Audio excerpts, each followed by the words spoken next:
Hey guys, 7 WB Rocks here, and I'm going to be making my TNA Bound for Glory 2016 predictions. It will be, of course, this Sunday, live on pay-per-view, October 2nd, 2016. A lot of things up in the air with TNA at the moment. I don't like believing everything I read on the internet or Twitter or whatever, but, very unsure if this pay-per-view is happening. I think that's very unlikely. I'm sure the pay-per-view will happen, but a lot of people saying they don't know if the pay-per-view is going to happen. They don't know if they're going to be able to fund the tapings. They don't know who's going to be funding it. Out of the next few weeks or whatever, is Billy Corgan going to take over? Just a lot of just crazy nonsense and just randomness. It could be true, but who knows? We're supposed to find out today or tomorrow, like how they're going to move forward and who's going to be funding it and stuff. I'm making these predictions. I like doing the predictions for pay-per-views 2 days before the pay-per-view. But the card is kind of flipped and flopped. I mean, just like 30 minutes ago, they changed one of the matches. They took out Galloway, put Eddie Edwards in his place. I'll get to when I'm making my predictions, the story behind it. But, and we don't know who's the final man in Bound for Gold. I'm sure we can guess who it is, but, so if something happens where I make a prediction and, the match changed or whatever, I'll just put on Twitter my prediction or whatever. But the card really isn't solid. 6 matches on the card. It just does not feel like Bound for Glory at all. It feels like a regular Impact, and you can pretty much looking at the card. There's only 2 matches tops, probably. I would probably only say 1, honestly, that I'm looking forward to. I'm not going to be getting the pay-per-view. I hope if you guys do, please let me know how it is. I hope you do enjoy it. I hope it's a great show. But 6 matches card, it just doesn't feel like biggest pay-per-view of the year. The culmination of all these great storylines. So we'll see, but let's get right into the predictions. Moose versus Mike Bennett. This is no particular order, of course. Moose versus Mike Bennett. I'm just gonna say Mike Bennett gets the win. I didn't really like how I liked Moose coming in as like his best friend, his bodyguard, whatever. But it felt like they really rushed them turning on each other. Like they seemed like they were inseparable the first week, and then like 2 weeks later in a tag match, they weren't on the same page, and they were already butting heads. I didn't really understand it. I thought, why would you rush that so much? So it feels kind of rushed. I say Mike Bennett wins it, just a heel tactic. I don't think Moose necessarily needs the win, but it would be good to see him get the win. But I say Mike Bennett wins, move on to like Cody Rhodes feud or something. So, Bound for Gold, 9 people have been announced. The 10th will be announced tomorrow in the morning, TNA says. Since it went so great last year, I mean, people forgot Tyrus even won the match.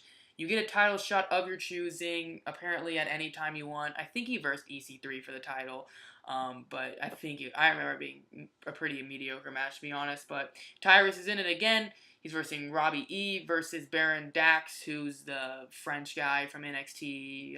His partner's not in it. I don't know why he's in it, but versus Jesse Goddard versus Grado versus Rockstar Spud versus Mahali Shera versus Braxton Sutter versus Eli Drake and versus to be announced, tomorrow. So I'm guessing it's obviously Cody Rhodes.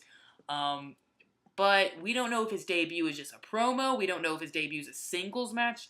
We don't know if it's going to be a Bound for Gold match. Someone even asked him on Twitter, and he put top secret. So we'll see. I'm guessing it's Cody Rhodes. If it's not, maybe Davey Richards. I believe he should be back from injury. I think he's good to go. Maybe a Davey. That'd be a surprise. But this is pretty much everyone that TNA has no clue what to do with, just like the Jobbers. It's pretty much the WrestleMania Battle Royal, where they just want to give everyone someplace on the card. But I just say whoever's the surprise entrance, if I'm saying it's Cody Rhodes, I think he'll win it. If it's Davey Richards, I think he'll win it. If they give a title shot of any choosing to any of these guys except the Cody Rhodes or Davey Richards or even, I guess, Eli Drake, I just will not be able to believe that. I really won't. So whoever's announced tomorrow, I think will win it. Aaron Rex versus Eddie Edwards for the Grand Championship. So yes, Drew Galloway is injured.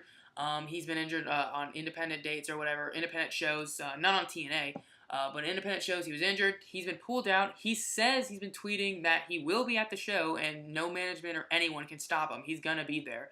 But Eddie Edwards is going to take his place. So it's going to be Eddie Edwards versus Aaron Rex. TNA tweeted, because he made it to the semifinals, we're going to give him the match. Well, Eli Drake made it to the semifinals as well, so I don't get why It shouldn't be like Eddie Edwards versus Eli Drake, and then whoever wins later on the night faces Aaron Rex. I'm just going to say Aaron Rex wins it. I would like Eddie Edwards to win it. I really would. But maybe Drew Galloway messes it up. And then maybe they do a triple threat or something. Or like a street fight so he doesn't have to do like much work. I know he's injured. I'll just say Aaron Rex wins it. But this match is going to get 9 minutes. Because it's 3 minute, 3 rounds. You know, that's 9 minutes for a Bound for Glory match. They got to have 5 rounds. I mean, I just don't get why they wouldn't.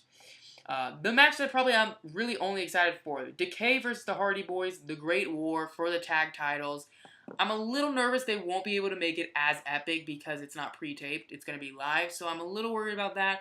But come on, it's Decay and the Hardys. They're going to do some absolutely just insane things. Like, I can't even fathom like what the craziness they're going to do. I'm going to say the Hardys actually win the tag titles. They win the Great War. I think the stipulation is if Decay wins, what's her face? Rosemary will get custody of Maxwell, Matt Hardy's son. That's pretty messed up. But I'm going to say the Hardys win it. And moving on. I hope it's crazy. I just can't wait to see all the madness they do. Maria versus Gail Kim for the Knockouts title. I'm just going to say Maria wins because I think they should be going with Maria versus Allie. They've kind of been setting that up. So I think Allie will end up winning the title. But Gail Kim's going in Hall of Fame. I think she deserves it. That's pretty cool. I'm just going to say Maria wins it. Sorry, I'm going to go a little fast. This is too long of a video. Lashley versus EC3. No holds barred for the world title. I'm just going to say I think Lashley should retain.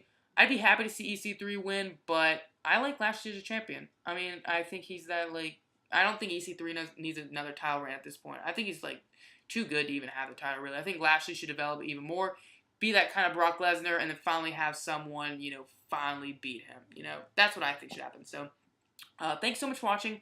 Like, comment, subscribe, all the good stuff. Follow me on Twitter at 7WWERocks. Please let me know your predictions down below. I'd love to hear them. And if you're getting Bound for Glory, let me know. And I would love to hear if you enjoy it and whatnot. Thanks so much for watching. As always, have a great day.